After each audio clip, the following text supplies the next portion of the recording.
Look at these images carefully. Polish armored vehicles on the move, dozens, maybe hundreds of them. A massive military column, war tanks, heavy artillery, anti-aircraft systems. Now look at these soldiers. They are undergoing intense, constant training. Do you want to know why? Poland is no longer the same as it was in 2021. The truth is, when Russia invaded Ukraine in February 2022, something changed drastically in the Polish people. When they saw Russian tanks crossing borders, saw cities being bombed, saw millions of refugees fleeing to their borders, they started to wonder, are we next? That's when they decided to prepare themselves, and not just to defend, but to prepare for what they fear the most and to make sure it never happens. This preparation has a target. Take a good look at this map. This piece of Russian territory is called Kaliningrad, but there's an important detail here. It is completely separated from Russia, surrounded by Poland on one side and Lithuania on the other. It's like a Russian enclave in Europe. And right now, 40,000 Polish soldiers are surrounding this region. They're building walls, digging trenches, and installing missiles. A Polish general has already made it very clear, if Russia attacks, we'll burn Kaliningrad, burn everything within 300 kilometers. And then on November 21, 2025, something big happened, and that warning stopped being just a threat. Lithuania made a game-changing decision. Keep watching, because we're going to explain how Putin fell into a trap with no way out, so you can fully understand how Putin got caught in this trap. We need to go back to a specific day, November 21, 2025, just an ordinary Thursday. At 2:37 in the afternoon, something happened that changed everything. The Lithuanian railway company released a short, technical, cold statement. We are immediately suspending the transport of Lukoil products to Kaliningrad. The justification was bureaucratic, compliance with American sanctions. But the impact was devastating, because at that very moment, a train loaded with Russian fuel was stopped at the Lithuanian border. 345,000 tons of Lukoil fuel were transported on that railway every year, fuel that kept Kaliningrad alive, and from one second to the next, the tap was turned off. Imagine you're Russian living in Kaliningrad. On Thursday morning, you turn on the television while having coffee and see the news, Lithuania has cut off Russian fuel transport. Your first thought was probably, for how long?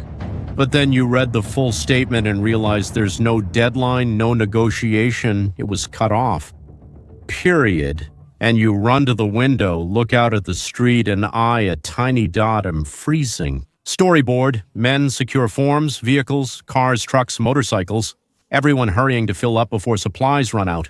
Because everyone in Kaliningrad knows the truth. That region doesn't produce fuel, it imports everything, and the main supplier was Lukoil.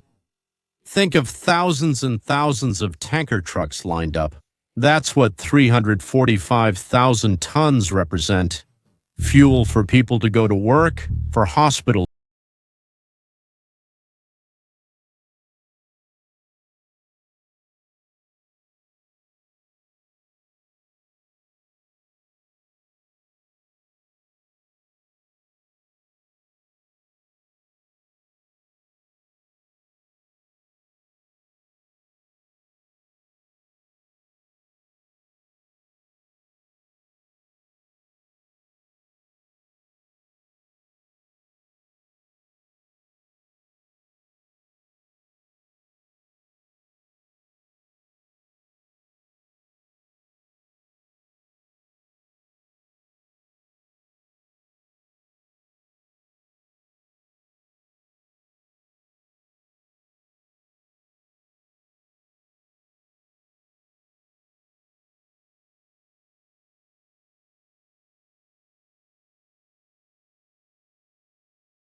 move you make is being documented, every global positioning system coordinate recorded. You're being watched 24 hours a day.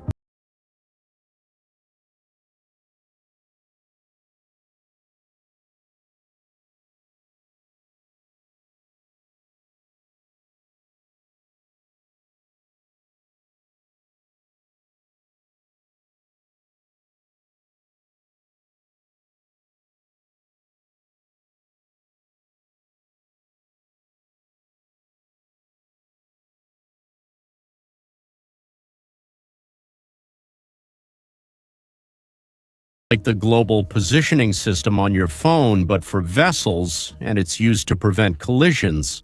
But Russian ships deliberately turn off this system and simply disappear from the radar. Data from 2025 shows that ships linked to Russia turn off their signals 6 times more than regular ships, sometimes for hours, sometimes for days. Why? Well, there are 2 possible explanations. Either they're trying to hide illegal cargo or they're doing something worse.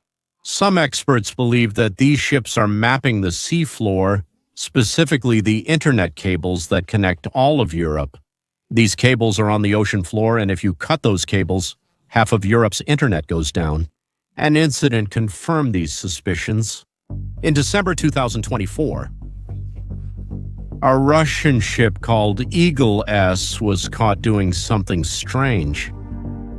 It was slowly sailing over a specific area of the Baltic, and suddenly submarine communication cables between Finland and Estonia were damaged. Investigators discovered drag marks as if something heavy had been deliberately dragged over the cables, the ship's anchor. Coincidence? Look, nobody believes that, so now that's Putin's situation. The only route left to supply Putin. Kaliningrad is accessed through a sea constantly monitored by NATO, using ships that are tracked, photographed, and followed.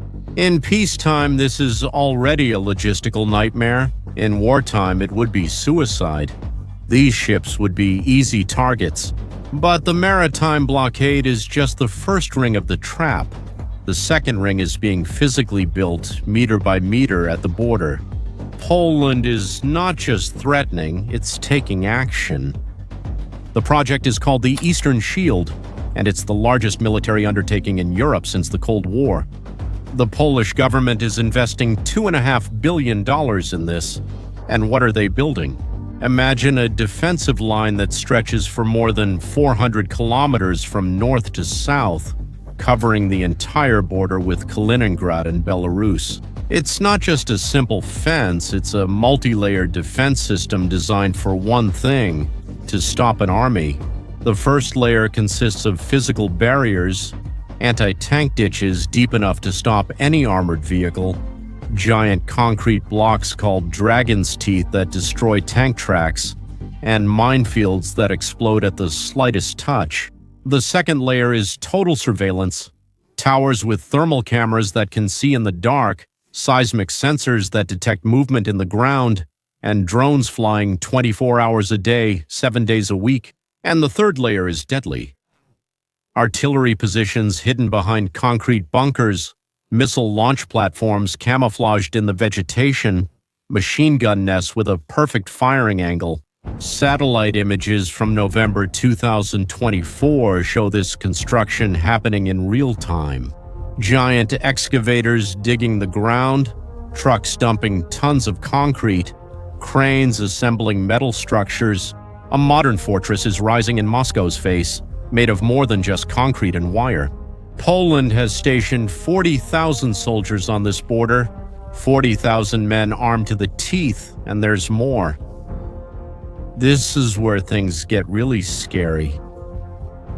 Poland bought 800 long-range missiles. Some of them can fly up to 900 kilometers. You know what remains? 900 kilometers from the Polish border is St. Petersburg, the second largest city in Russia, with 5 million people, and a Polish general, Hetman Andrzejczak, went on television and said this openly: "We have the capability to attack St. Petersburg directly, and Russia needs to know that." It wasn't speculation, it wasn't a hypothesis, it was a clear threat. But that was still just preparation, it was still containment, until another Polish general said something that changed everything. Jarosław Gromadzynski, a former commander of Eurocorp, he gave an interview to Polish television, and when the journalist asked what would happen if Russia attacked, Gromadzynski didn't hesitate. He warned, "If necessary, we will burn Kaliningrad." There was a silence in the studio, and then he continued, "We will burn everything within a 300-kilometer radius, and if forced, we will set everything on fire within 900 kilometers. 300 kilometers covers all of Kaliningrad, 900 kilometers reaches St. Petersburg, Belarus, and vital parts of Western Russia." He also explained the military logic behind this. Surrounding Kaliningrad would require 3 times more soldiers than destroying it, so why surround it? In other words, what he's saying is that it's faster and more efficient to annihilate the region than to attempt a prolonged siege. When these statements reached Moscow, something changed in the corridors of the Kremlin, because for the first time, NATO officials were openly talking about attacking Russian territory, not defending it, attacking it. For decades, NATO's doctrine was clear. We defend our territory, we don't invade. The Polish generals just tore up that doctrine, and as the threats echoed, the Polish government acted internally as well. They launched Operation Horizon, an internal security program focused on one thing: stopping Russian sabotage, because Russia wasn't just standing by watching everything happen. It was attacking, but not with soldiers, with fire, with explosions, with chaos. Polish military warehouses started catching fire. Mysteriously, unidentified drones started appearing, flying over NATO bases. Massive disinformation campaigns flooded Polish social media. Poland has recorded dozens of these attacks in the last 2 years. But here's the cruel irony. While Russia tries to destabilize Poland from the shadows, it's losing the ability to fight openly. The truth is that the war in Ukraine is draining the Russian army to the last man. Let's talk about concrete numbers. The main unit responsible for defending Kaliningrad is the 11th Russian Army Corps. Before 2022, this corps had between 12,000 and 18,000 professional soldiers trained, equipped, ready. But when the war in Ukraine began, many of these soldiers were sent to the front lines, specifically to Kharkiv, one of the bloodiest battles of the conflict. And there they died. And they died.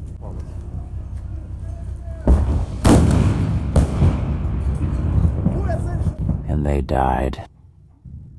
Military experts estimate that Russia has lost hundreds of thousands of soldiers in Ukraine, not wounded but dead. The Russian army has officially grown. Now, on paper, it has 1.5 million men. But who are these new soldiers? Partly conscripts, 18 years old without proper training, reservists in their 40s and 50s dragged back into service, prisoners recruited from penal colonies with a promise of freedom. And the equipment, well, satellite images reveal something remarkable. Russian military depots show old rusty tanks being taken apart. The reason is simple. They don't have spare parts, so they cannibalize some to keep others running.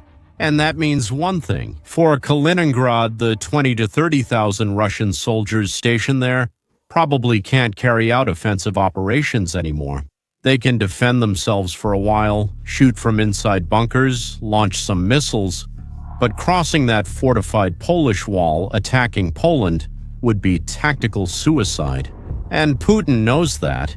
He's looking at the map in the Kremlin and seeing the trap closing around Kaliningrad. The fuel has been cut off, the sea is being watched, the border is fortified. His army is bleeding in Ukraine, and the Polish generals are on television threatening to burn down an entire region. Putin now has 3 options. The first would be to abandon Kaliningrad, withdraw the troops, evacuate the civilians, and hand over the region. But that would be a humiliation. At least within Russia, this would be seen as weakness.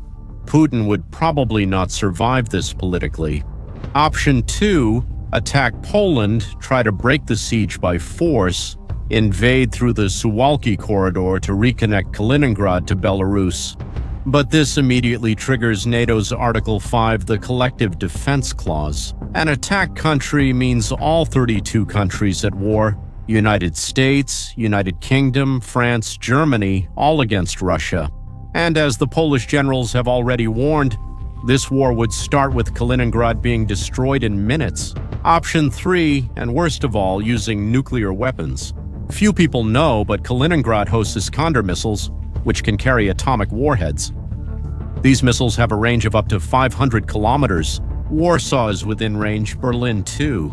Putin could press the red button, launch a nuclear missile into Polish territory as a warning, but if he does that, what happens next? NATO's response would probably be apocalyptic, likely including retaliatory nuclear strikes. So Putin is probably sitting in the Kremlin looking at these three options and realizing that there is no easy way out. Kaliningrad has become exactly what the Poles wanted. It has turned into a trap, a region that Russia cannot properly defend, a strategic asset that has turned into a deadly liability for the first time in decades. It's not NATO that's on the defensive in the Baltic, it's Moscow. The big question now isn't whether Poland has the firepower to attack. The question is, what will Putin do to escape this trap? And to this day, no one knows the answer. Now I want to know your opinion. Do you think Poland would really attack Kaliningrad if Russia started a war? Or is this just intimidation to keep Putin away? Leave your answer in the comments. And if you want to keep following analyses about military conflicts and global geopolitics, subscribe to the channel and turn on the bell. See you next time.